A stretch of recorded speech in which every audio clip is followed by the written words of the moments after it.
सासू माँ, आप आरती मत कीजिए। काशी, क्या? काशी भाभी, अब सब आपके हिसाब से नहीं चलेगा। वर्षों से जब बाबा विजय होकर लौटते हैं तब आई आरती करती है, पर आज ससुर जी पहली बार पेशवा बनकर आए हैं और सासू माँ भी पेशविन बन गई, तो सिर्फ पेशवा की आरती नहीं बल्कि पेशवे और पेशवा की आरती दोनों साथ में होनी चाहिए। आइए पेशविन भाई।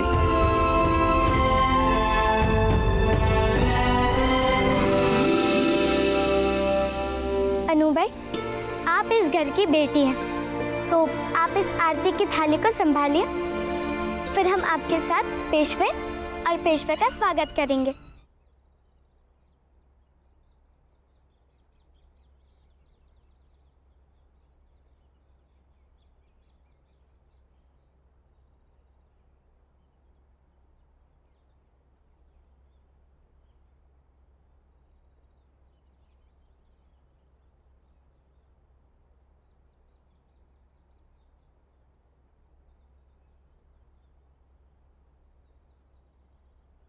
पेशवा बालाजी विश्वनाथ बल्लाल की जय। पेशविन राधाबाई की जय। पेशविन राधाबाई की जय। आप सब अंदर चलिए। रुको कावेरी, आरती का थाल मुझे दो। बहू, मेरे सामने आओ।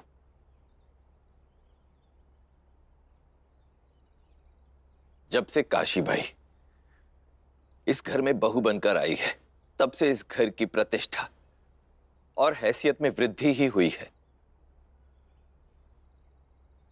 आज यदि मैं यहां पेशवा बनकर और आप पेशविन बाई बनकर खड़ी हैं,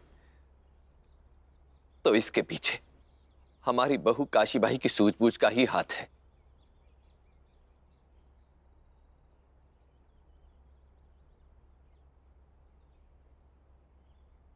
हमारी जिस बहू के शुभ चरण इस घर में पड़ने से इस घर में इतनी खुशियां आई, राधा भाई, आज हमें अपनी उस बहू की आरती भी उतारनी चाहिए।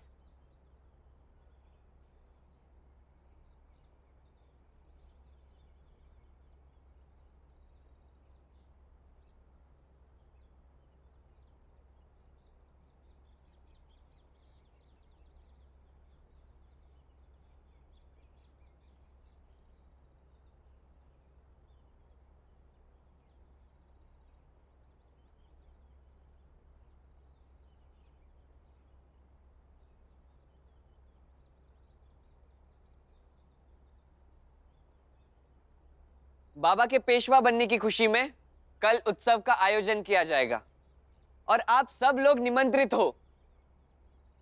पेशवा बालाजी विश्वनाथ की जय। पेशवा बालाजी विश्वनाथ की जय। पेशवा बालाजी विश्वनाथ की जय।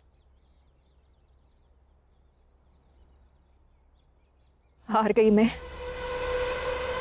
उस राधाबाई से हार गई मैं।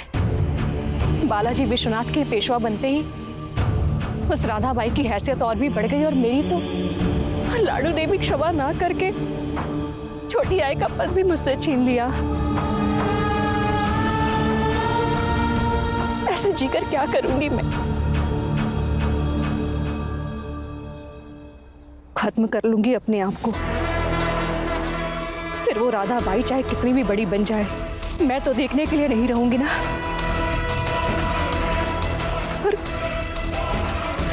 और क्या पता मेरे मरने की खबर सुनकर मेरी लाडू भी मुझे माफ कर दे। यही सही है, खत्म कर लूंगी अपने आप को मैं आज।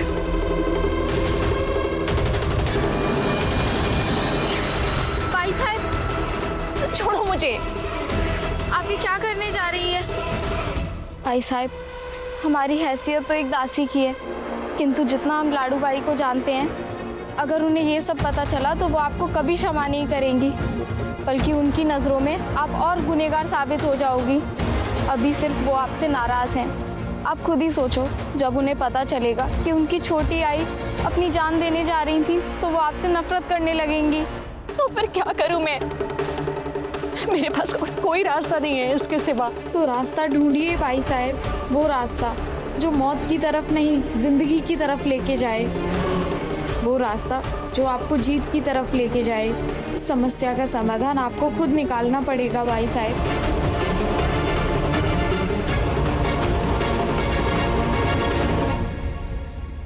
मेरा एक काम करोगे, बाला तक जाकर एक संदेशा पहुंचा दो कि मैं उससे आज शाम को मंदिर में मिलना चाहती हूँ।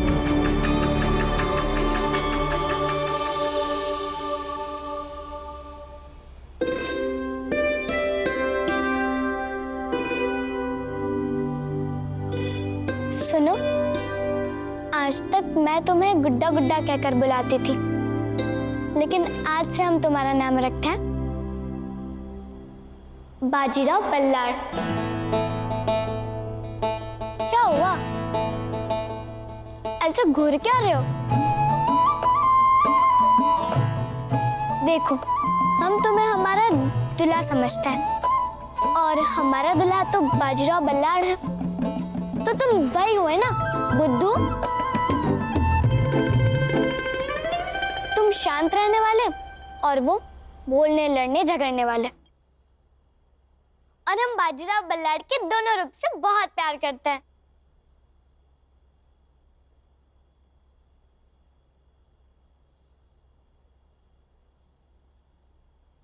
पता है, कल रात को ना हम दुल्हन बने थे, वो भी अपनी मर्जी से। देख के बताया नहीं आपने कि हम कल कैसे लग रहे थे? सुंदर, बहुत सुंदर। और कुछ पूछना है? सबका जवाब दूंगा। तुमने वो आवाज सुनी?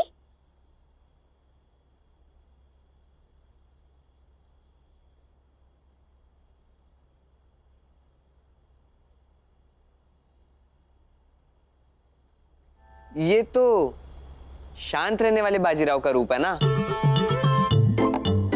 ये बोलने झगड़ने लड़ने वाला बाजीराव, इससे पूछो, ये सब जवाब देगा। हमें तो बस ये पूछना है कि आप कब सुधरेंगे? एक कन्या के कक्ष में बिना पूछे, बिना अनुमति के आ जाते हैं। अपनी पत्नी के कक्ष में एक पति कभी भी आ सकता है, बिना पूछे, बिना अनुमति लिए। ऐसा मुझे आई ने कहा है।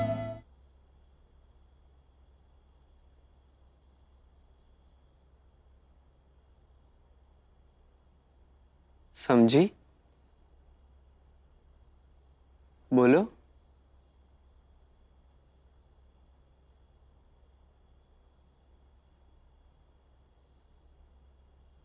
ये काशी तो अब आपकी हो गई है, अब क्या रोकेंगे आपको राव?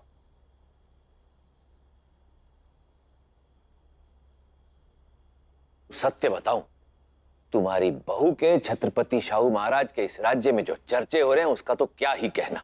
मुझे तो लोग रास्ते में रोक रोक कर बोल रहे थे कि मैं कितना किस्मत वाला हूं कि काशीबाई जैसी बुद्धिमान सौभाग्यशाली बहू मुझे मिली।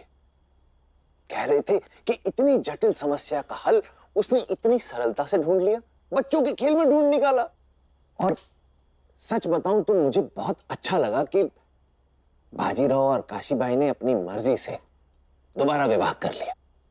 नहीं तो मुझे तो यही चिंता सताती रहती कि इन दोनों के मध्य पति पत्नी का प्रेम कब पनपेगा, कैसे पनपेगा। वैसे एक बात बताए? बताओ। पता है, जब हमारा विवाह तय हुआ था तो हमने एक टूटता हुआ तारा देखा और उसी टूटते हुए तारे को देखकर हम आपसे दुश्मनी की मन्नत मांगने वाले थे। आप बस एक टूटा हुआ तारा दिखाई दीजिए, हम मन्नत मांग लेंगे कि हमारी और बैरी बाजीराव की विवाह ना हो। अच्छा हुआ कि मोटिया ने आकर हमारा मुंह बंद कर दिया, नहीं तो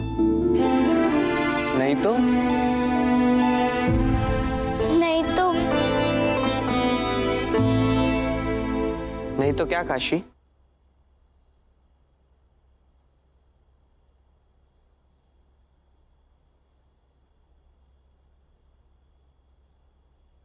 नहीं तो हम आज इतने खुश नहीं होते।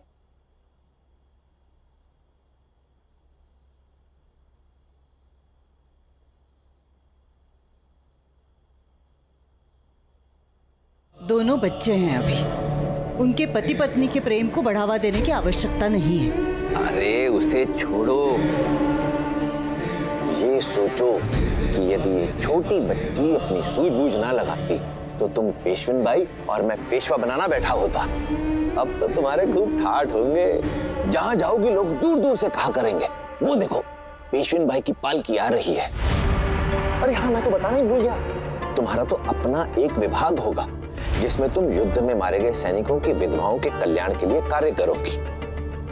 सच बोलूं राधा भाई, अब तुम बहुत व्यस्त हो जाने वाली हो।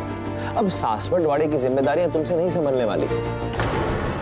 तुम एक काम करो, सासवड़ वाड़े की सारी जिम्मेदारियां काशीबाई को सौंप दो और तुम देख लेना। तुम ये जिम्मेदारियां भी काशीबाई को दोगी ना तो वो उन्हें भी बहुत अच्छे से निभाएगी। मैंने कहा था ना,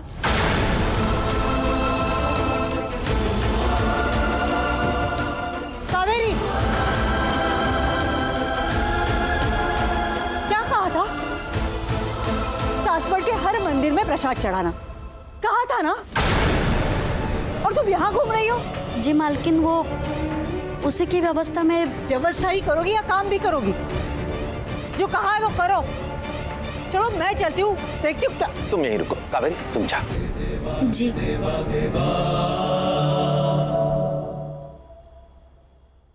वैसे कृष्णाराव मुझे बता रहा था कि जब तुम बहुत खुश होती हो तो इस गुड्डे के साथ कुछ नृत्य करती हो। मुझे भी करके दिखाओ ना। नहीं, हम नहीं करेंगे।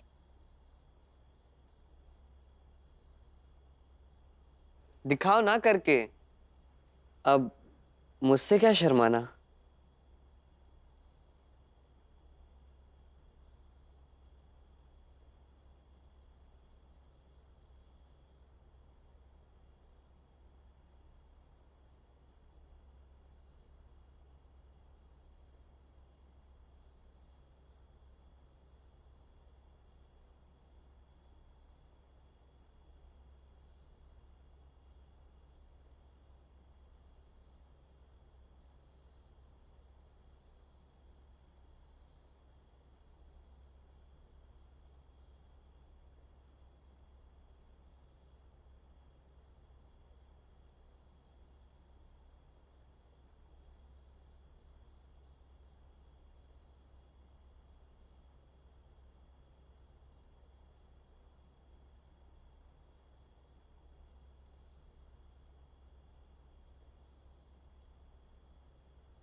इतना गुस्सा किस बात पर?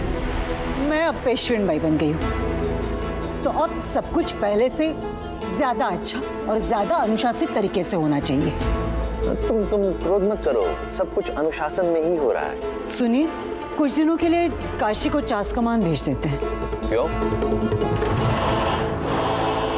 अगर उसने सासवड़ को अपना लिया है तो अपने मायके वालों से नाराजगी भी ठीक नहीं है ना। चास जाएगी तो अच्छा लगेगा उसे। और अगर उसकी वजह से हमारी जिंदगी में इतनी सारी खुशियां आई हैं तो हमें भी तो उसकी खुशी का ख्याल रखना चाहिए। चास जाएगी तो खुश रहेगी। ये तो तुमने बहुत अच्छा सोचा राधा। मुझे देखकर बड़ा अच्छा लगा कि तुम काशी के बारे में इतना अच्छा सोचती हो। भेज दो उसे।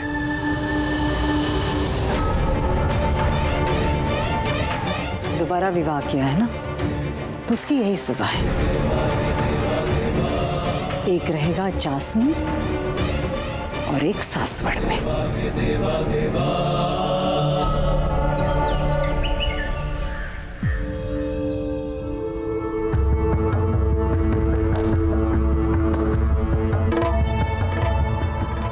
रास्ता चुना है आपने। हम साथ मिलकर हर समस्या का हल अपने मुताबिक निकाल लेंगे। अभी भी कुछ देर नहीं हुई है।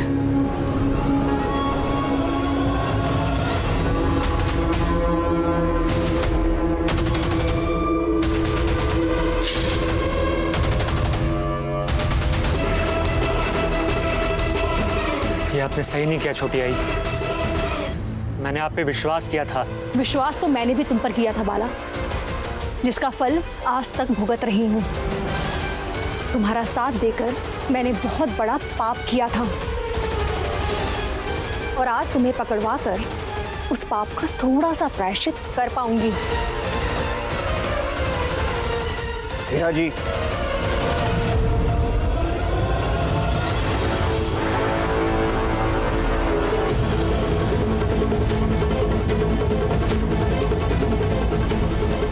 और इसके बाद शायद आप लोग और काशी भी मुझे क्षमा कर पाए।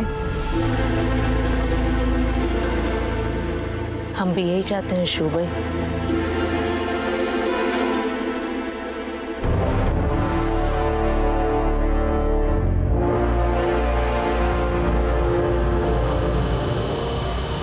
क्योंकि लाडू के क्षमा करने के पश्चात ही उस राधा बाई से बदला लेने का कोई रास्ता मिल पाएगा।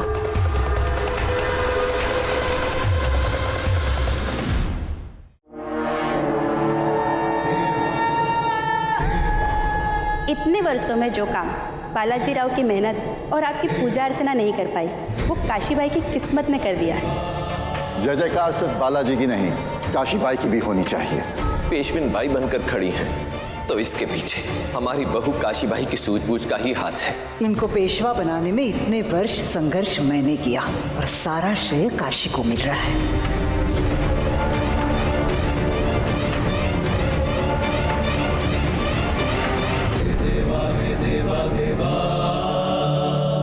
आ जाओ।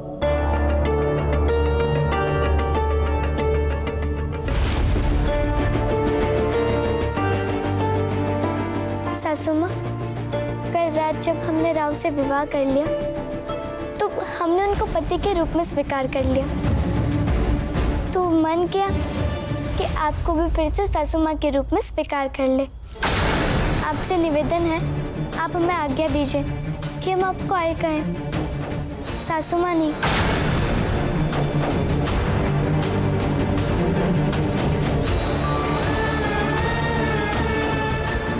आप हमें प्रशिक्षण देना चाहती थी ना, तब हमने सासवड़ और यहाँ के लोगों को दिल से नहीं स्वीकारा था, और अब स्वीकार लिया है। अब आप जो भी चाहती है हम भी वही चाहेंगे।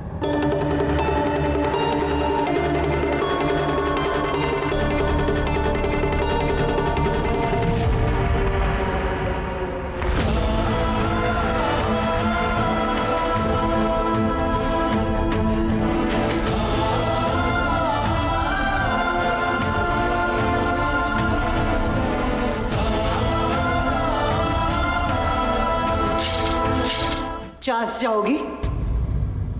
क्यों? क्योंकि मैं बहुत खुश हूं कि तुम्हारे ससुर जी पेशवा बने।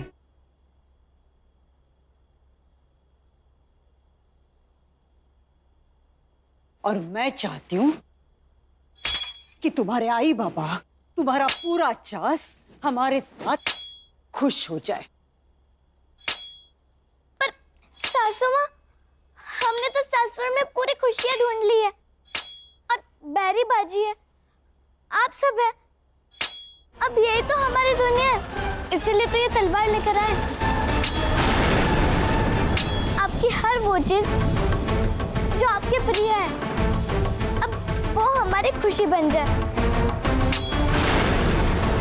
हम चास तब तक नहीं जाएंगे जब तक हम पूरी तरह से सासवड़वाड़ा की ना बन जाए। संभाल अपनी तलवार को।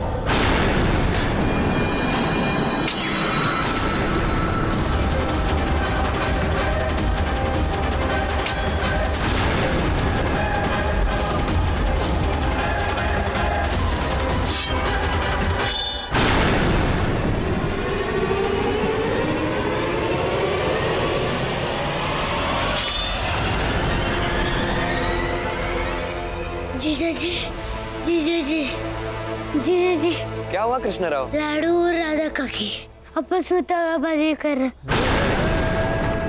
जल्दी जल्दी